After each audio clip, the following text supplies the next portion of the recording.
Hola, hola, muy buenas tardes a todos. Hoy llegamos al último seminario de nuestro ciclo de seminarios científicos del Departamento de Ciencias Biomédicas de la Facultad de Medicina de la Universidad Católica del Norte y tenemos la grata presencia del doctor Germán Evensperger de la Universidad de Chile. Le he pedido a nuestro colega, a Fernando Moraga, pues ellos han trabajado muchos años juntos, que nos haga una introducción de toda la historia de Germán y su biografía, así que aprovecho de saludarte, Fernando, y al mismo tiempo darle muchas gracias a Germán por haber aceptado la invitación, y estamos aquí para escuchar tu presentación. Muchas gracias. Gracias a ustedes. Buenas tardes. Para mí es un orgullo y doy las gracias también a Claudio para darme el placer de presentar a un amigo con el cual llevamos muchos años trabajando en el tema. Lo conozco de bioquímico en la Facultad de Medicina de la Universidad de Chile, donde hizo sus trabajos con el grupo de Aníbal Llanos en el modelo de feto, de la preparación fetal in útero. Y con tiempo, obviamente, me pidió colaborar también con él en su trabajo, en su tema de desarrollo de tesis doctoral, y después participamos en colaboración. Y debo decir que Germán ha hecho un tremendo avance dentro de lo que significa el desarrollo de los mecanismos de la regulación del tono vascular de la circulación pulmonar en el recién nacido prematuro, considerando que hasta la fecha, desde que ingresó al grupo de las Chile, tiene más de 36 publicaciones en revistas Easy, que uno las puede ubicar derechamente en PubMed, y una gran participación en proyectos como investigador responsable y co-investigador de líneas de proyectos con la gente en proyectos Fondesit. Así que, Germán, es un placer tenerte acá en forma virtual, de obviamente es la mejor forma de compartir tu experiencia respecto del modelo de recién nacido prematuro en este caso. Germán, un placer, te dejo con la presentación. Muchas gracias, Fernando. Muchos años que nos conocemos, hemos compartido y hemos batallado en esta área de investigación. Muchas gracias también a la Universidad Católica del Norte por esta invitación a exponer o a compartir con ustedes, más que exponer un poco las aplicaciones que puede tener el estudio que nosotros hemos realizado en el laboratorio y con el grupo de investigación que tenemos principalmente en Santiago, pero también con los colaboradores de universidades amigas, como es el caso tuyo, Fernando. Para comenzar, lo que les presento, lo que vamos a conversar hoy día en estos minutos, es acerca del modelo neonatal ovino sometido a hipoxia crónica y la implicancia que tiene este modelo, o las aplicaciones que uno puede obtener de este modelo en la aproximación terapéutica de diversas patologías. Para comenzar, uno debe situarse en el contexto de que la hipoxia hipodárica crónica se considera que está por sobre los 2.500 metros sobre el nivel del mar. En esta diapositiva nosotros podemos ver cómo en distintos lugares del orbe hay regiones o zonas donde esta altura se logra a través de mesetas que pueden ser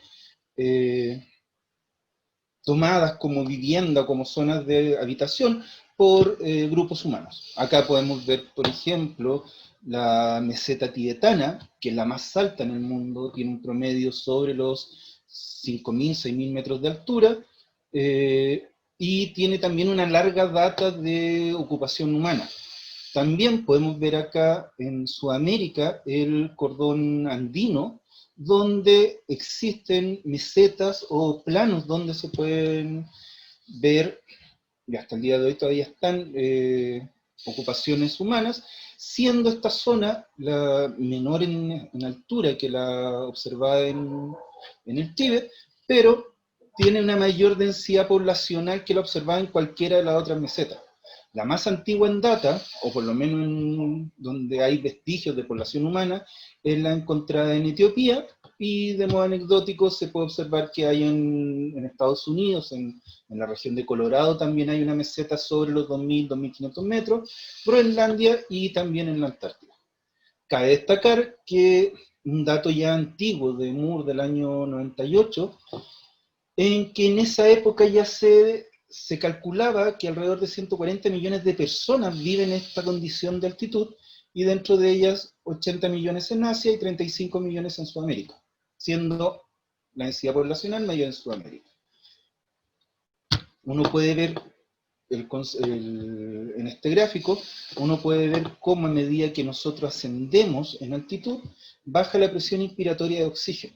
Así, por ejemplo, en Chile, nosotros vemos que la localidad de Putre, que está ubicada a 3.600 metros, tiene alrededor de 95 milímetros de mercurio, o sea, no, sí, 95 milímetros de mercurio comparado con los 150 milímetros de mercurio de oxígeno que hay en tierras bajas, es decir, casi baja a la mitad, y eso, si nosotros ascendemos en altitudes, vemos que podemos bajar incluso hasta 70. Esto produce un gran déficit en el suministro de oxígeno hacia los tejidos, e implica ciertos niveles de adaptaciones o ciertos niveles o distintos mecanismos de cómo enfrentar esta disminución en el oxígeno. A nosotros en particular, como grupo experimental, nos ha interesado desde larga data lo que es la transición cardiopulmonar y la transición de la circulación pulmonar específicamente. Cabe destacar que la circulación pulmonar en cualquier etapa de la vida del individuo, sea recién nacido, infante o en adulto, tiene una gran sensibilidad a lo que son las variaciones en la cantidad de oxígeno. Esto para poder mantener una buena relación ventilación-perfusión, y así optimizar la oxigenación de la sangre que recorre nuestro cuerpo. Pero a nivel fetal, que como bien decía el doctor Aníbal Llanos, que más adelante lo presento en una slide, es una hipoxia dentro de una hipoxia.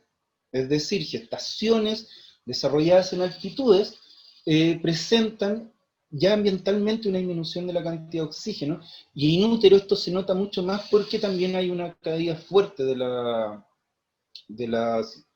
oxigenación. Pero estas gestaciones, en este gráfico que está a la izquierda podemos ver en línea contigua, dice normal, pero son gestaciones desarrolladas a nivel de mar, versus gestaciones que se llevan a cabo en altitudes. Podemos ver tres variables: la resistencia vascular pulmonar, la presión arterial pulmonar sistólica y el grosor de la capa muscular de la arteria pulmonar. Vemos cómo la resistencia pulmonar cae a medida que se acerca el momento del parto. Sin embargo, la presión sistólica pulmonar y el grosor de la capa muscular se mantienen en alto. Al momento del nacimiento, el recién nacido se acomoda rápidamente su circulación pulmonar, sufriendo cambios en la reactividad vascular y principalmente en la estructura o en la arquitectura arterial. Vemos cómo la resistencia cae estrepitosamente al momento de nacer. Sin embargo, los gestados y nacidos en grandes altitudes o en condiciones de hipoxia crónica se mantienen elevados semanas después de ocurrido el nacimiento.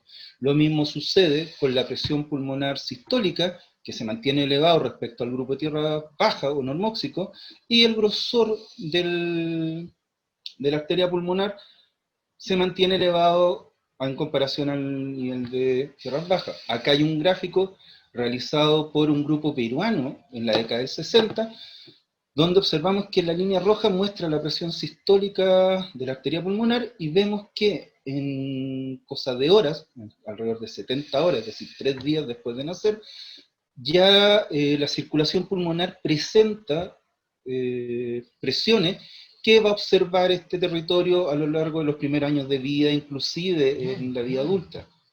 para que tengan un poco nociones, la presión pulmonar en un adulto no es más allá de 14 milímetros de mercurio. Y el recién nacido tiene alrededor de 12-14, es decir, se mantiene una presión de la arteria pulmonar baja. Es un territorio de baja resistencia y por lo tanto tiene un gran flujo.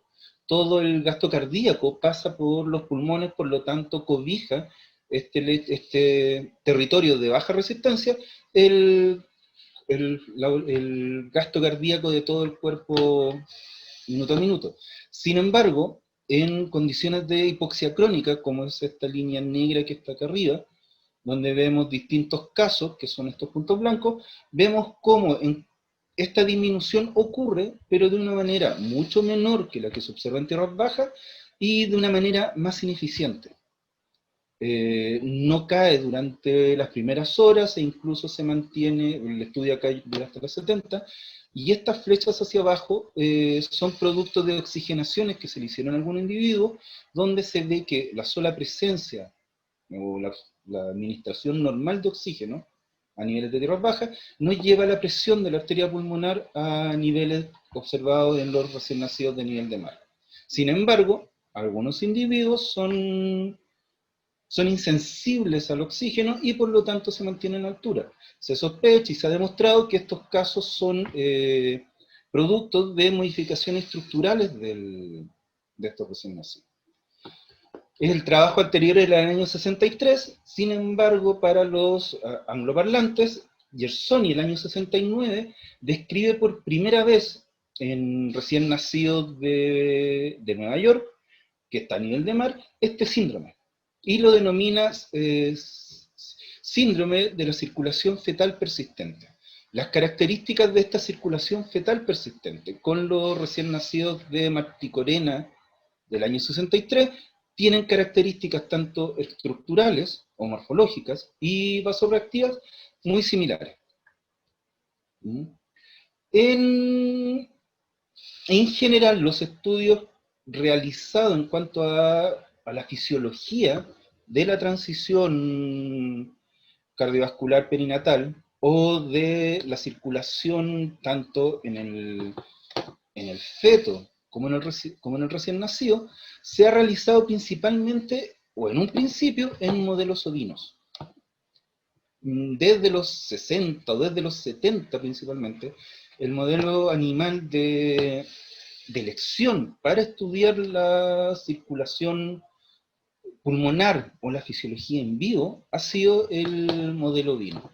Acá vemos una comparación entre la etapa fetal y la etapa neonatal de corderos de tierras altas, específicamente de la localidad de Putre, acá en Chile. Este paper es, de hecho, es de nuestro grupo, y vemos cómo el tono vasoconstrictor del feto de oveja tiene una sensibilidad aumentada en el sistema alfa-adrenérgico, hay una baja producción de óxido nítrico y el remodelamiento vascular muestra un aumento del grosor de la capa muscular y un aumento del estrés oxidativo. Estas características se mantienen casi todas se mantienen en la vida postnatal, específicamente los primeros 15 días de vida del cordero, donde todavía depende de la alimentación materna a través de la leche. Sin embargo, presenta, a diferencia del feto, una aumentada expresión de óxido nítrico y una disminución en el sistema vasodilatadores anexos, como es la expresión de la guanirato ciclasa y de la prostaglandina. El remodelamiento pulmonar está aumentado con respecto al cordero neonato de tierras bajas y hay una mayor expresión de alfactina. Y también posee un aumentado estrés oxidativo. Es decir, mantiene características fetales en el neonato. Ahora, Chile tiene ventajas comparativas con respecto a otros países.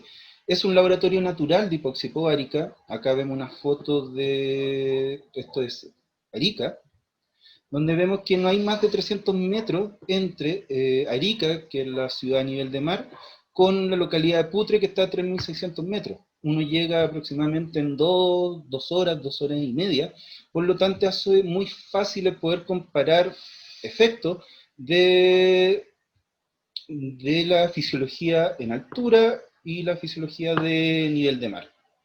Fernando ha sido constante colaborador con nosotros y él ha podido experimentar en la experimentación tanto en Arica como en el altiplano andino y las ventajas y desventajas que tiene, pero principalmente a modo de modelo experimental, pues es una gran ventaja.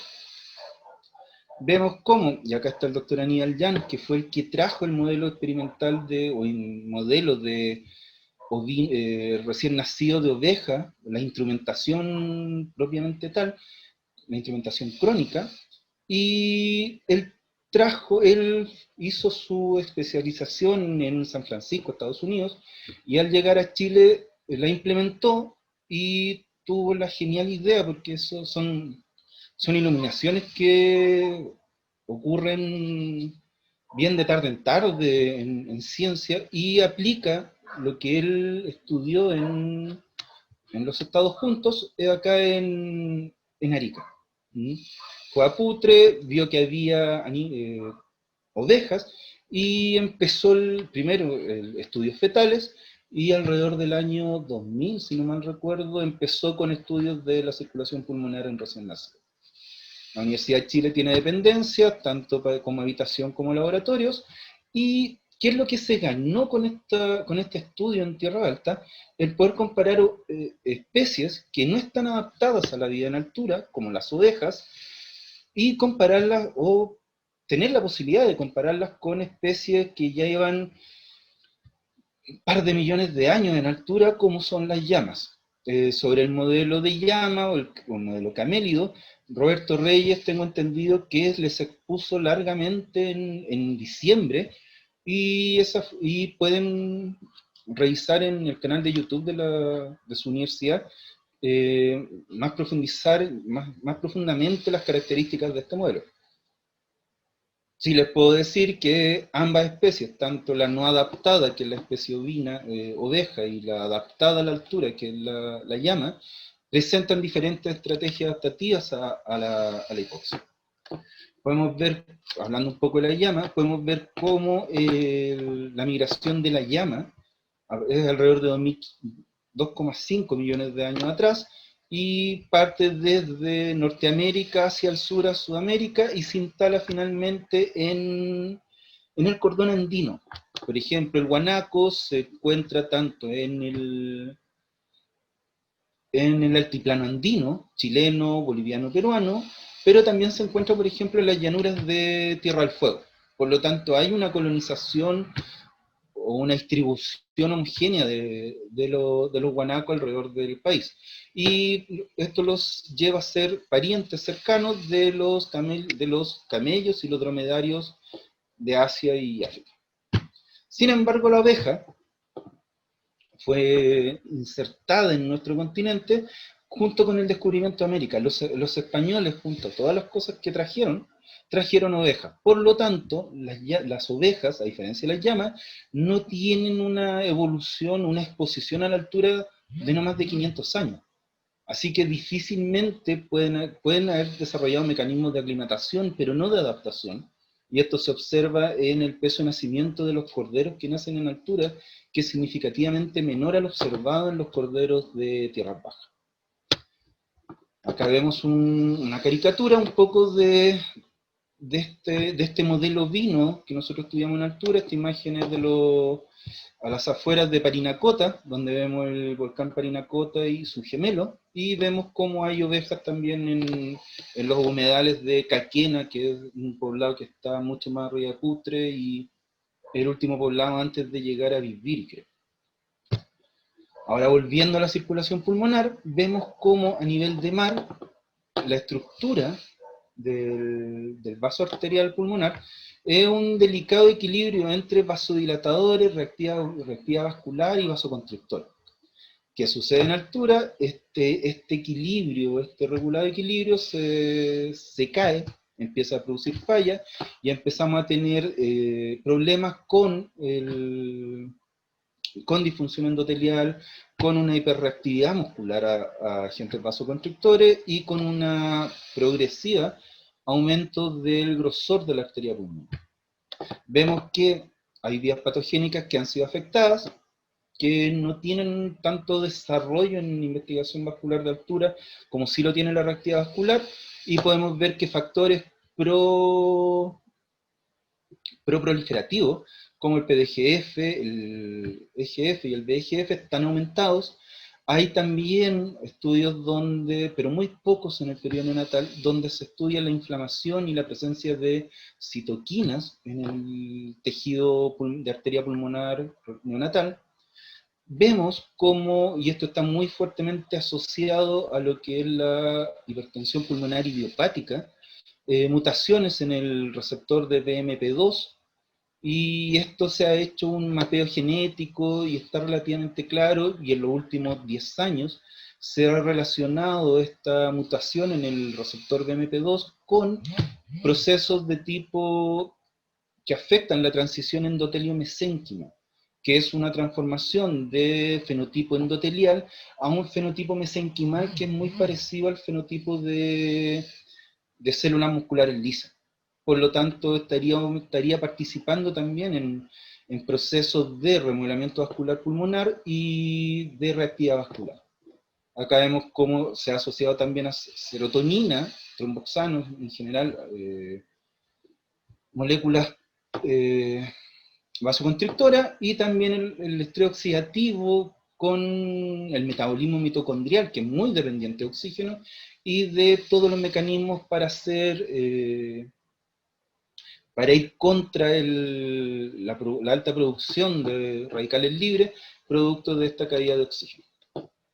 Ahora, todas estas características de la circulación pulmonar hipóxica que se asocia, por lo menos nosotros como grupo de estudios perinatales vasculares pulmonares, nos hemos enfocado mucho al estudio de la hipertensión pulmonar neonatal.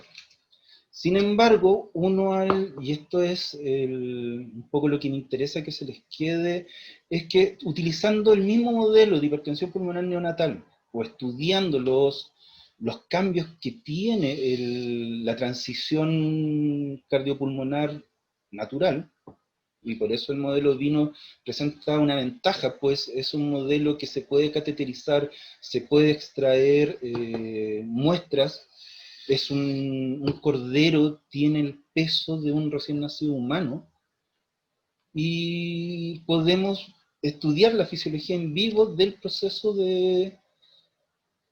con el proceso de transición.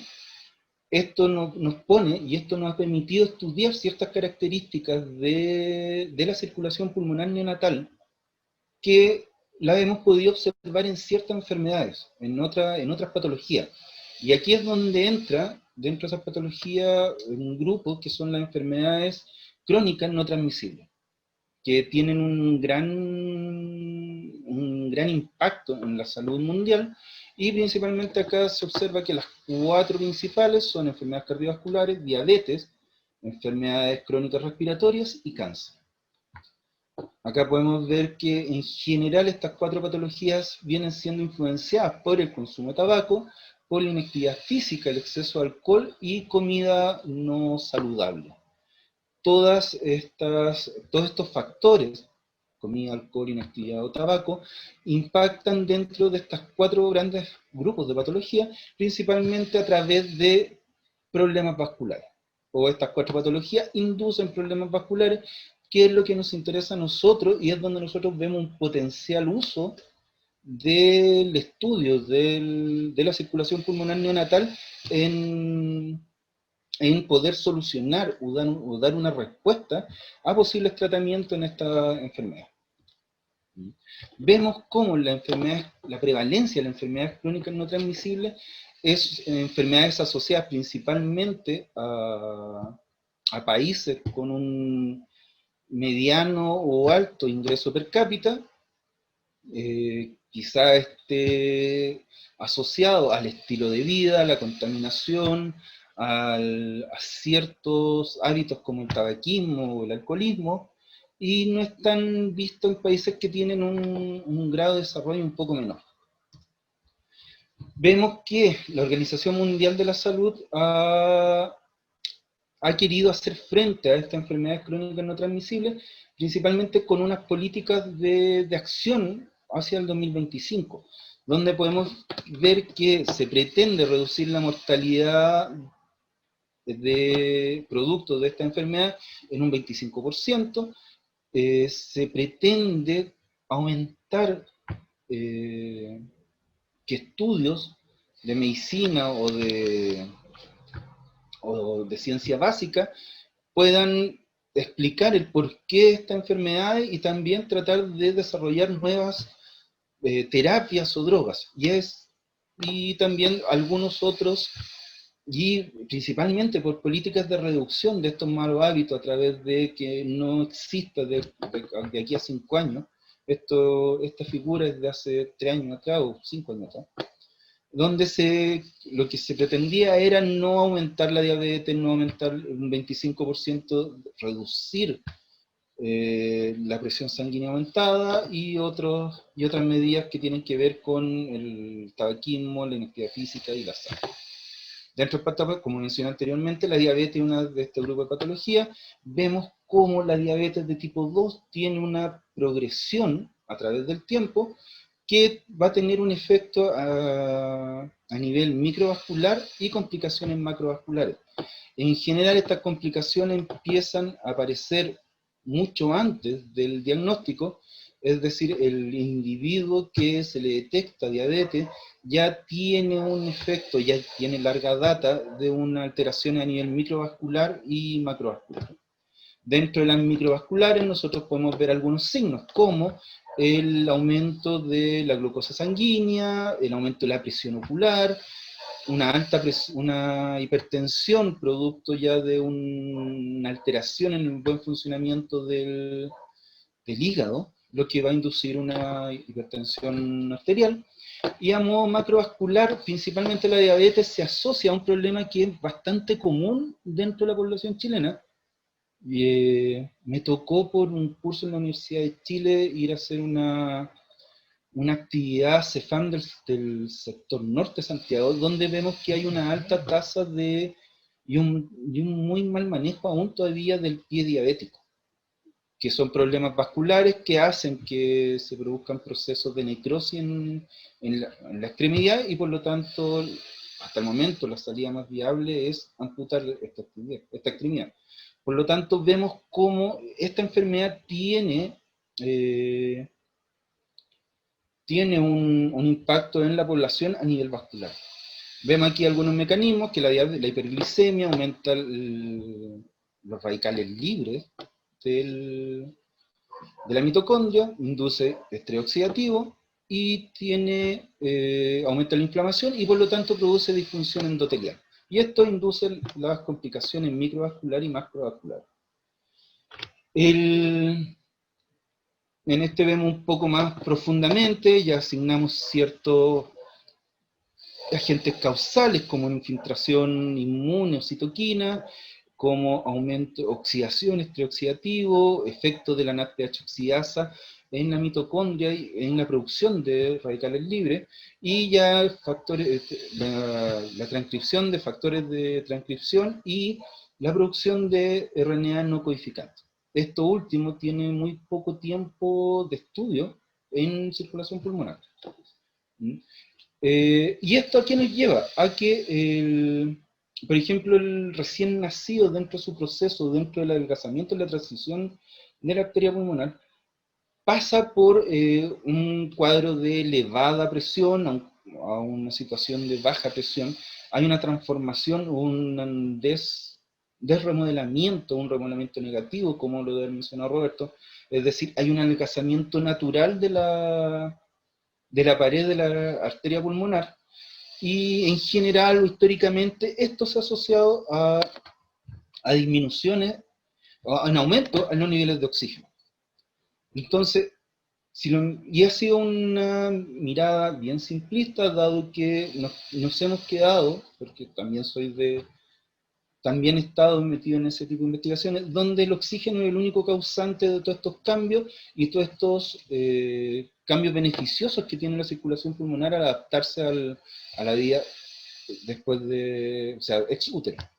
Pero sin embargo lo interesante es que la circulación pulmonar, no mostré un gráfico, se me fue, pero la circulación pulmonar al momento de nacer tiene una disfunción endotelial muy alta. Es muy poco reactiva, por ejemplo, a acetilcolina. Pero esta disfunción endotelial va cambiando a medida que va creciendo el individuo, y así alrededor de un mes después de nacido, presenta una función endotelial que ya es óptima, responde a acetilcolina muy bien, ya presenta, por ejemplo, un bajo tono constrictor, y por lo tanto ocurren adaptaciones ex útero que sería muy beneficioso poder conocer para hacer frente, por ejemplo, a las alteraciones vasculares que nosotros observamos en la diabetes. Otra de las alteraciones o de las enfermedades que tienen que ver con las enfermedades no transmisibles es la hipertensión arterial. Vemos acá una clasificación del año 2007 donde se ve cuando una estratificación, y esto va cambiando cada cierto tiempo, hay una estratificación, una caracterización de las presiones para considerar a una persona con presión normal, prehipertensión o hipertensión propiamente tal. Los mecanismos por los que se produce esta hipertensión tienen que ver con funcionamiento del hígado, y principalmente la producción de hormonas que van a afectar al endotelio, induciendo una disfunción endotelial y aumento de sensibilidad a la sal y daño vascular. Principalmente dado por un aumento del tono vasoconstrictor y por lo tanto de la resistencia arterial sistémica. Hay una baja producción de óxido nítrico y se ve también como hay la presencia de células proinflamatorias o una actividad proinflamatoria por parte del sistema inmune y una disminución de las antiinflamatorias. Vemos cómo hay cierto grado se inhibe la señalización del receptor de VEGF, por lo tanto se induce una baja en la angiogénesis, y también relacionada a una disfunción endotelial, aumento de la endotelina, que es un vasoconstrictor, disminución del óxido nítrico, que es un vasodilatador. Finalmente el cáncer, que es la otra patología el otro grupo de patologías que voy a abordar. El año 2000 y después el 2010, Nature presentó una revisión que ha sido muy citada sobre características de los tumores o de los distintos cánceres. Este esquema es de la publicación del año 2000, y Nature después, cuando esta publicación cumplió 10 años, hizo una actualización y que principalmente difiere de la primera en cuanto a mecanismos de señalización, pero principalmente aborda lo mismo: señalización proliferativa, supresión de evasores del crecimiento, evadir supresores de crecimiento, la presencia de metástasis, la capacidad de replicar y la inmortalidad, y la inducción de angiogénesis. Principalmente la vasculatura, cuando se han hecho estudios vasculares asociados a cáncer, ellos han abordado principalmente la angiogénesis. En estos 10 años de la publicación pasamos, o incluso antes, en finales del siglo pasado, pasamos de una visión reduccionista donde solo los investigadores se abocaron a trabajar las células cancerígenas. Pasamos en este siglo, en los últimos años, a tratar de estudiar el contexto de estas células tumorales, oncogénicas. Vemos cómo empezaron a aparecer más estudios en cómo la función o el fenotipo de los fibroblastos afectan el desarrollo del núcleo tumoral, cómo las células cancerígenas se nutren, cómo las células cancerígenas modifican el entorno, el efecto que tienen estas células o las sustancias producidas por las células cancerígenas en la célula inmune y en la circulación aledaña a ellas, que es donde se induce principalmente, o hasta el momento se ha estudiado mucho, la angiogénesis. Cómo este grupo de células tumorales que viven en una hipoxia relativa después empiezan a crecer y no tienen una irrigación normal, secretan factores de transcripción, o sea, secretan moléculas como el VIGF, que induce la producción de nuevos vasos, o la angiogénesis, que finalmente van a nutrir este núcleo de células en crecimiento, tumorales, y va a permitir el desarrollo ya desenfrenado en cuanto al número y anaplasia que puede presentar esta célula. Pero también en los últimos años se ha tratado de estudiar qué sucede con la circulación que está aledaña al tumor, principalmente viendo cómo se transforma su vasculatura, su arquitectura, pero también viendo que hay distintos tipos que hay cambios a nivel de la reactividad vascular, de la inflamación y de las propiedades del endotelio. Esto es un tema que ha cobrado vigencia en los últimos 5 años y que tiene muchos estudios, o que está aumentando el número de estudios. También, y asociado al modelo de hipertensión pulmonar, el cual nosotros podemos estudiar de muy buena manera en el modelo Vino, vemos cómo surgió específicamente de un grupo de investigadores de Francia, que es donde principalmente se ha impulsado esta teoría, la teoría del tumoral, se llama, de la hipertensión pulmonar. Es decir, la hipertensión pulmonar, al igual que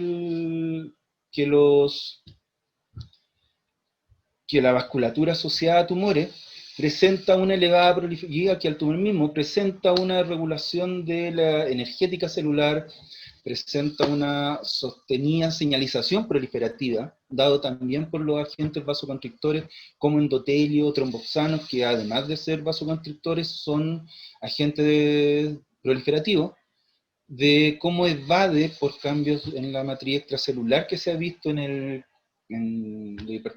los neonatos hipertensos pulmonares, para evadir agentes supresores y evitar, o sea, hemos visto, y en el grupo nosotros hemos visto en corderos de altura, cómo hay presencia de interleuquina en el territorio vascular. Ahora, el modelo Vino, nosotros acá vemos, por ejemplo, cómo en altura, que es la línea negra, hay una presión de arteria pulmonar sobre la observada a nivel de mar, y vemos cómo, en este caso, la infusión del NAME, que es un inhibidor de la óxido nítrico sintasa, vemos que aumenta relativamente poco la respuesta se eleva la presión de la arteria pulmonar media de los recién nacidos de oveja, y casi a nivel, y después al someterlo a hipoxia aguda hay otro aumento. Sin embargo, en los corderos de tierras altas, la producción de óxido nítrico, el efecto del óxido nítrico al inhibirlo, aumenta significativamente la presión de la arteria pulmonar, indicándonos que este lecho en los recién nacidos de tierra alta es muy dependiente del óxido nítrico. Hay un aumento de óxido nítrico, a diferencia de lo que se observa en adultos, donde hay una disminución de la producción de óxido nítrico en la hipertensión pulmonar. Vemos también cómo este es un corte histológico de recién nacido de tierras bajas, este es una arteria pulmonar, este es un bronquiolo, comparado con una arteria pulmonar de tierra alta, este es un estudio de Emilio Herrera del año 2008, y vemos que el remodelamiento vascular o el engrosamiento de la arteria pulmonar es muy alto respecto al de tierra baja. Acá vemos un poco los cambios en la expresión y de producción de algunas sustancias de agentes como la ENOS, o ciclasa, o fosfodiesterasa, que regulan el tono vascular pulmonar, y se ve resumida en esta diapositiva, donde vemos que los principales 3 mecanismos vasorreguladores de la circulación pulmonar neonatal: el derivado de prostaciclina MP cíclico, que actúa vía pKa, el óxido nítrico, monóxido de carbono, que actúa vía GMP cíclico y activación de la PKG, y el mecanismo vasoconstrictor, que es el de endotelina, que actúa a través de la rosquinasa, promoviendo la vasoconstricción. Acá los 3 secuaces santiaguinos respecto a este modelo: el doctor Aníbal Llanos, que fue el que inició todo este estudio de recién nacidos de altura; Emilio Herrera, que está estudiando se está concentrando principalmente en estrés oxidativo y melatonina, y Roberto Reyes, que calcio. En el caso mío, me interesó el sistema de oxigenasa. ¿Para qué les pongo toda esta publicidad? Para que puedan entender un poco por qué me aparece mina de repente en estos gráficos. Pero acá tengo una, por ejemplo, se registró, y lo que me interesa es que pongan su atención en la barra blanca, cómo el recién nacido, el cordero recién nacido en los primeros 15 días de vida, mantiene una presión media de alrededor de 30 a 28, no baja más allá de 25, y el recién nacido de tierras bajas presenta alrededor del día 3, ya una presión de arteria pulmonar de alrededor de 13 milímetros de mercurio, y permanece casi igual o baja 12, pero no es significativo en tierras bajas. Vemos el mismo grosor y la expresión de beta-actina. Vemos este es el gráfico que yo les decía, y lo otro donde tiene una repercusión es en el índice de hipertrofia cardíaco derecha, donde el cordero de tierras altas es significativamente mayor al cordero de tierras bajas, es decir, hay un engrosamiento, además del que nosotros observamos en arteria pulmonar, hay un engrosamiento del ventrículo derecho. Acá principal gráfico, tierras bajas, su atención por favor en la línea blanca. Vemos, y esto fue algo que nos llamó mucho la atención, vemos cómo, principalmente, por ejemplo, este último gráfico de acá, es la activación directa de la PKG a través de agregar en un baño termorregulado, donde practicamos miografías de alambre, y ahí es donde con Fernando hemos pasado largo tiempo investigando y discutiendo acerca de la circulación pulmonar o la vasculatura en general. Vemos cómo, y no me extrañaría que en este experimento haya participado Fernando Moraga.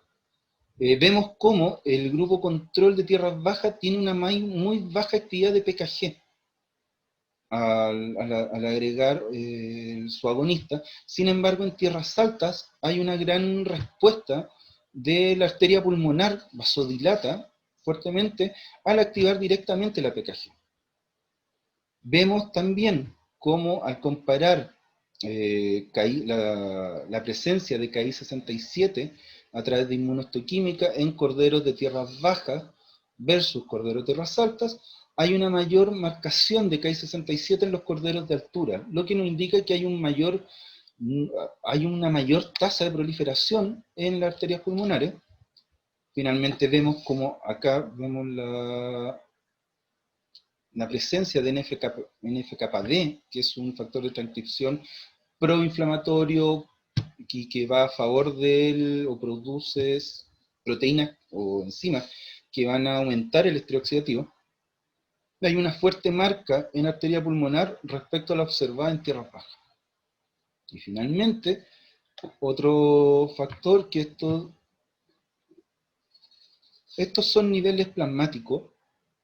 Esta es la expresión de TNF-alfa, pero me interesa la atención acá, cómo en el plasma sanguíneo de cordero de tierras altas, observamos que hay un gran aumento en la producción de citoquina, la presencia de citoquina, en el plasma de los corderos de altura versus los corderos de tierras bajas, y después al ver la marcación de macrófago, viendo inmunohistoquímica de CD163, vemos que la marcación de macrófago en la capa muscular o en la capa externa de la arteria pulmonar es mucho mayor en los corderos de tierra alta que en los corderos de tierra baja.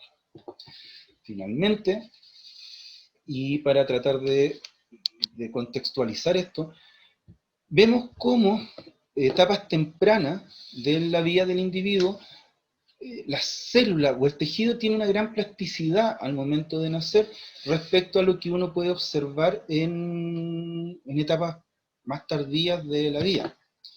Y eso nos lleva a que el estudio del periodo de la transición perinatal o del periodo perinatal nos puede llevar quizás a estudiar o a lograr entender esta plasticidad que tiene la célula, en el caso que nos interesa a nosotros, que de la arteria pulmonar, a cómo esta plasticidad de las células musculares o las células endoteliales de la arteria pulmonar podría enseñarnos un poco los mecanismos que gobiernan estos cambios y tratar de, en base a este estudio de un proceso fisiológico natural, poder encontrar las respuestas a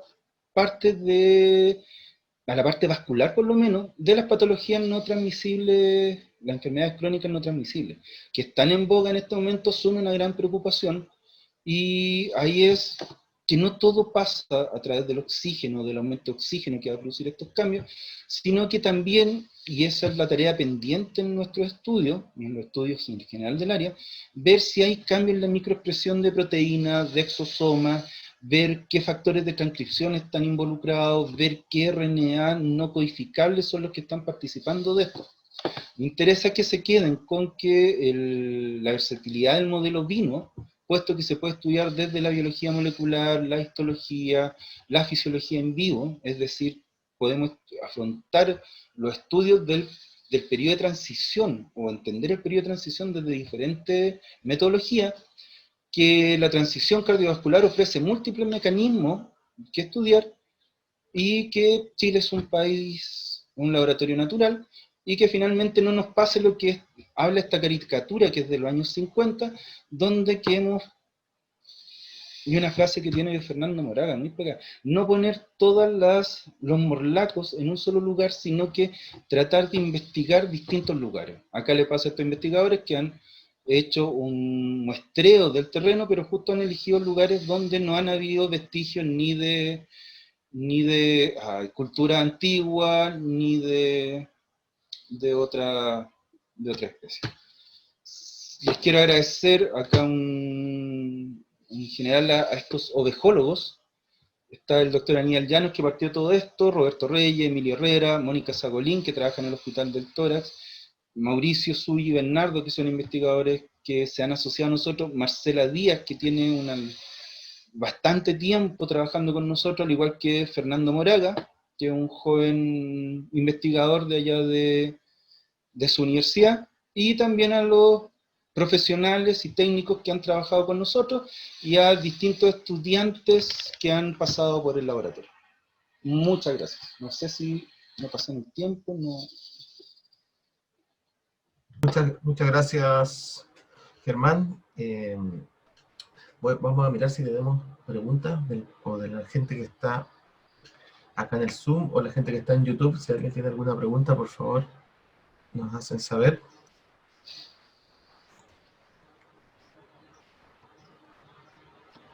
Yo quisiera aprovechar, Claudio.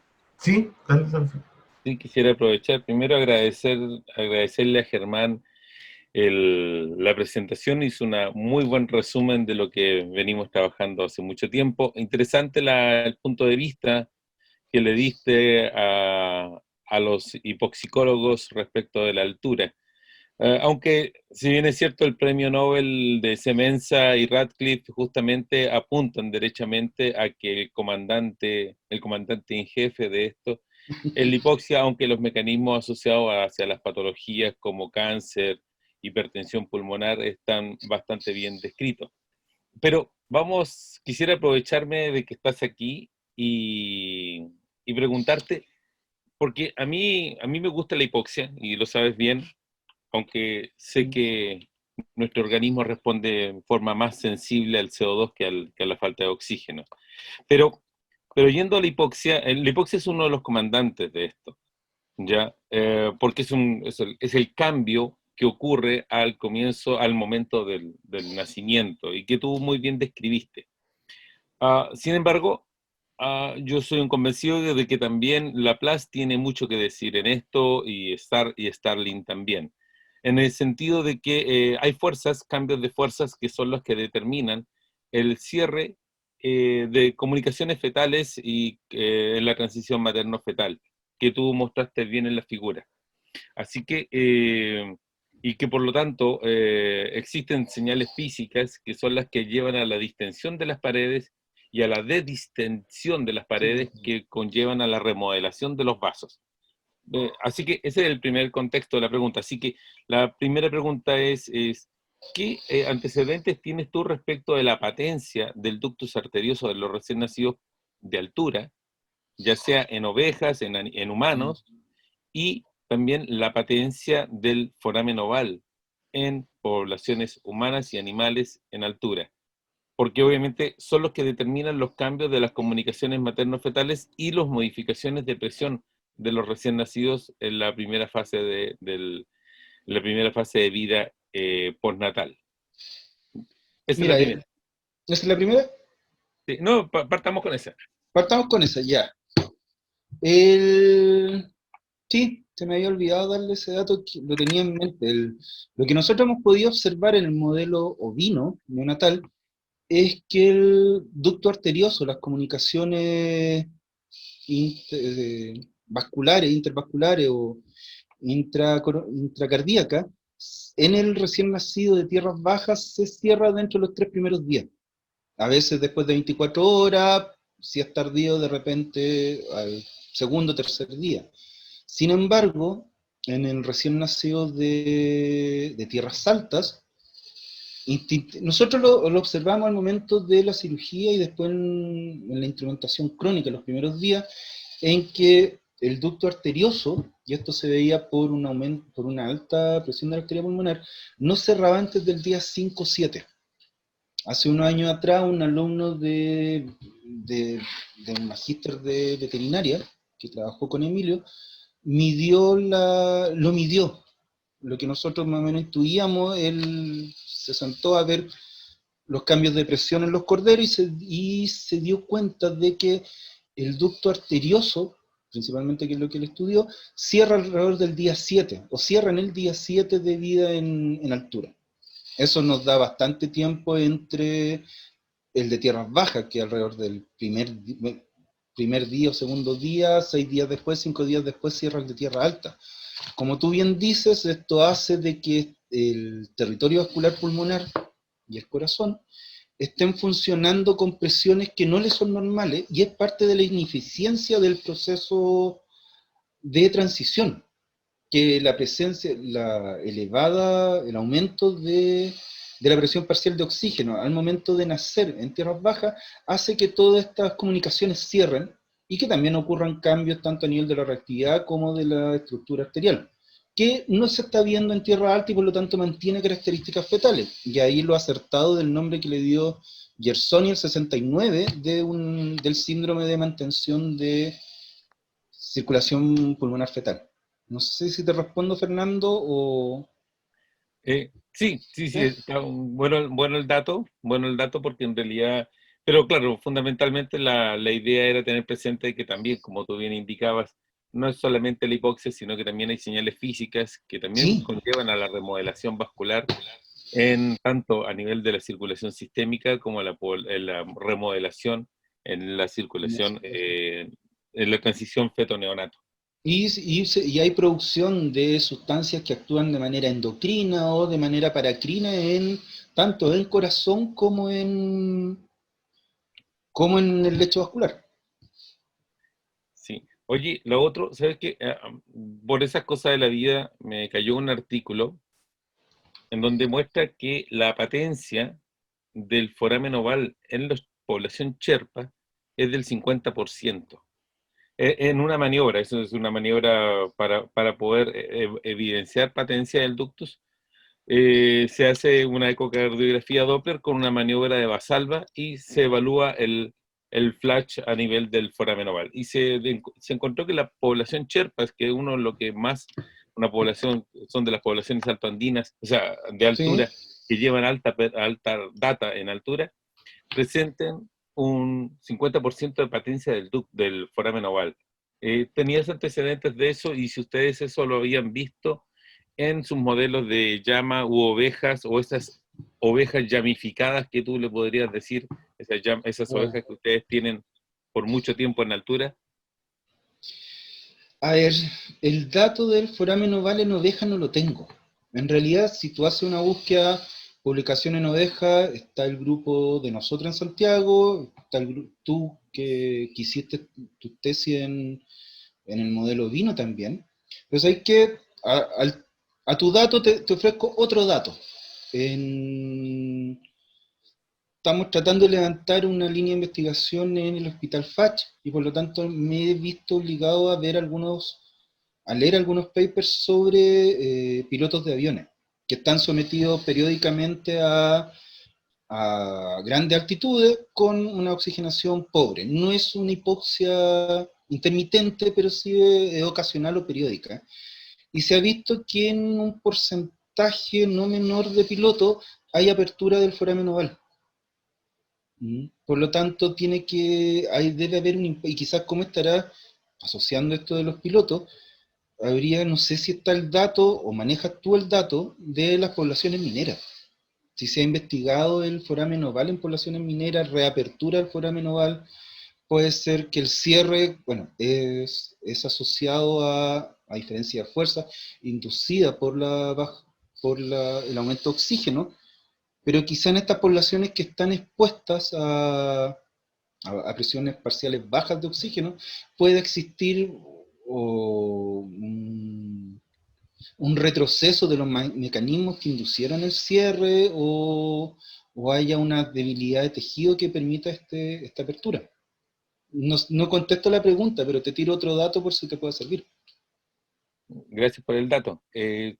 Bueno, en realidad el grupo de Foster del 2014 fue el que vino a levantar estos datos y Alderman, que es de Colorado, reportó justamente que la patencia del ductus en la altura es evidente en algunas personas que hacen sobredesaturación cuando están haciendo ejercicio de alta intensidad. Entonces hay que tenerlo presente, pero fundamentalmente yendo a tu modelo, considerando de que no es solamente la hipoxia la que está presente en esto, sino que también son las sobrecargas de presiones a las cuales las personas están siendo sometidas. No presiones barométricas, sino que presiones intravasculares. Sí, y ahí es lo interesante, por ejemplo, ver no solo mecanismos asociados, la reactividad vascular que nosotros hemos estudiado siempre ha sido asociado a factores que están modulados por oxígeno, pero nunca nos hemos adentrado en todo este mundillo de cambio epigenético, exosoma, microRNA, u otras señales que se pueden ver alteradas por hipoxia. Y ahí es donde está el desafío para también poder introducirnos en lo que es la aplicación en las enfermedades que expuso anteriormente. La cancha está ahí, está abierta, ¿sí? Es cosa de encontrar el camino y empezar a investigar. O encontrar los fondos y empezar a investigar. No quiero acaparar las preguntas, así que, Claudio. Y una pregunta de Diego, parece. ¿Había alguien que levantó la mano?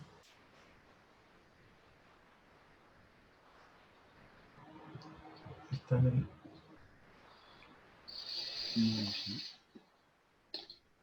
Parece que no. Parece que no. Oye, Germán. Sí, Claudio. Yo te quería hacer una pregunta. Siempre he tenido esta duda porque en general uno siempre sabe de los cambios de cuando uno se muda o alguien que nació a nivel del mar, o animal o ser humano, cualquier, y se va a vivir a la altura y ocurren todos estos cambios que tú has descubierto. Y estos mecanismos adaptativos, etcétera, etcétera. Y yo no sé, debes saberlo tú, yo no tengo esa información. ¿Qué pasa en el caso contrario, la gente que nace en altura y se cría toda su vida como los Aymara o los Sherpas que hablaba Fernando, y luego, cuando ya adultos, se van a vivir permanentemente a nivel del mar? ¿Ellos también tienen cambios que pueden atentar contra su salud o no es tan terrible como el paso contrario? Esa es la pregunta. Mira, nosotros en el laboratorio tenemos un modelo de estudios de oveja adulta. No es exactamente tu pregunta, pero por ejemplo, madres gestantes de tierras bajas, las subimos alrededor del 30% de la gestación, las subimos al altiplano y estas tienen sus partos en altura. Y en ese momento pescamos madre e hijo y las bajamos a tierras bajas y las manejamos en esas condiciones. Es decir, tienen su parte de su gestación en altura y vemos que esos corderos son hipertensos pulmonares, sin embargo los adultos son normales y de hecho son hiporrespondedores en episodios de hipoxia aguda. Es decir, tu gestación en altura, y es parte de la teoría del DOHAT que lleva tiempo dando vuelta, en que tus adaptaciones intrauterinas van a impactar en tu en tu vida normal. Y en el caso de esos fetos que tuvieron en altura, si bien en una normoxia no presentan alteraciones en cuanto a la presión, sin embargo, lo sometemos a una hipoxia y reconocen la hipoxia quizás y aumentan mucho su presión de arteria pulmonar, o sea, son hiporrespondedores en la etapa adulta. Ya. Entonces hay una marcación que quizás ocurra a nivel epigenético o en los mecanismos vasoconstrictores o en la señalización o en alguna otra área que no hemos visto, y recuerdo la última diapo que les presenté, en que podamos no haber investigado eso. Sí hay una hiporrespuesta, fisiológicamente te puedo hablar. O sea, también hay, claro, también está Claro, adaptado y puede tener consecuencias, ¿no? puede tener Es consecuencias. recomendable que fuera abuso de esa persona, por ejemplo. Claro, y es por eso, por ejemplo, en Chile, los datos de hipertensión pulmonar, que es la patología que hemos estudiado, no son muy claros en el catastro nacional. ¿Por qué? Porque hablando de altura, en la localidad de Putre, se estilaba hasta hace unos años atrás que todas las madres gestantes, independiente de la etnia que sea, pasaban el último trimestre de gestación en Arica. Por lo tanto, tú pierdes un poco el dato que pasa en altura y después obviamente terminan el periodo de cuarentena y se van vuelven a Putre. No tengo un dato ahí de cómo tuvieron estos niños, por ejemplo. Pero los cabros chicos se ven saltando y jugando en Putre mejor Claro, cualquiera. Y claro, ahí yo lo estaba Fernando, pensando como el caso de alguien que hubiese sido criado toda su vida y después, no sé, pues, entra a la universidad, por decirte algo así, y baja a Arica, pues, o en cualquier lugar del mundo, pero esa sí, la situación contraria a lo que uno a lo que uno generalmente... estudia. No, es un experimento que siempre hemos querido hacer, pero no... Por ejemplo, estos corderos que son gestados en altura, bajan al plano y en general bajan sus presiones relativamente rápido. Después les queda esta hiperreactividad, les queda a veces el engrosamiento, pero modifican rápidamente. El aumento de oxígeno sigue siendo la mejor terapia para los recién nacidos de altura. Y los de tierra alta, la llama, por ejemplo, que es un recién nacido adaptado, no presentan, por ejemplo, tienen la misma presión en tierras altas que en tierras bajas, una presión sin diferencia significativa. Y eso lo presentó Roberto en diciembre, creo. Ahí yo no pude verlo, pero me imagino que les debe haber mostrado ese dato. Así que, a ver, y no sé si hay más preguntas. Vamos a prender la cámara. Parece que estamos con las preguntas. No sé si Fernando quiere dar algunas palabras para cerrar. Yo por mi parte, Germán, te quiero dar las gracias nuevamente por haber venido. Este es nuestro último seminario del año, así que estamos cerrando la temporada y esperamos volver el próximo semestre con nuevas charlas interesantes. Así que muchas gracias por haber aceptado la invitación. Y Gracias a ti, Claudio. cuando quieras puedes volver. No sé si Fernando quiere despedirte también. Bueno, nuevamente agradecer a Claudio, permitirme hacer las gestiones para poder invitar a Germán y a Roberto a las sesiones de seminario. Gracias a ambos porque obviamente tuvieron hacerse el tiempo para poder mostrar lo que ellos están trabajando y lo que llevan acumulado de conocimiento. Interesante y se agradece, Germán, un agrado saber que estás bien y obviamente el próximo año veremos a quienes más sumamos en estas secuencias. Gracias, Claudio, por este año. Te las mandaste, excelente Sí, pues bueno, propuesta. Y el otro año vamos a seguir con la idea es tener todas las temáticas, fisiología, biología celular y molecular, y para aprender más, porque esa es la idea de este ciclo seminario. Así que muchas gracias y nos estaremos viendo en la próxima temporada ya hasta el 2021, pero a la vuelta de vacaciones. No, gracias a todos ustedes. Que estén bien. Gracias, Claudio. Gracias, Fernando. A ver si nos vemos luego, en algún momento.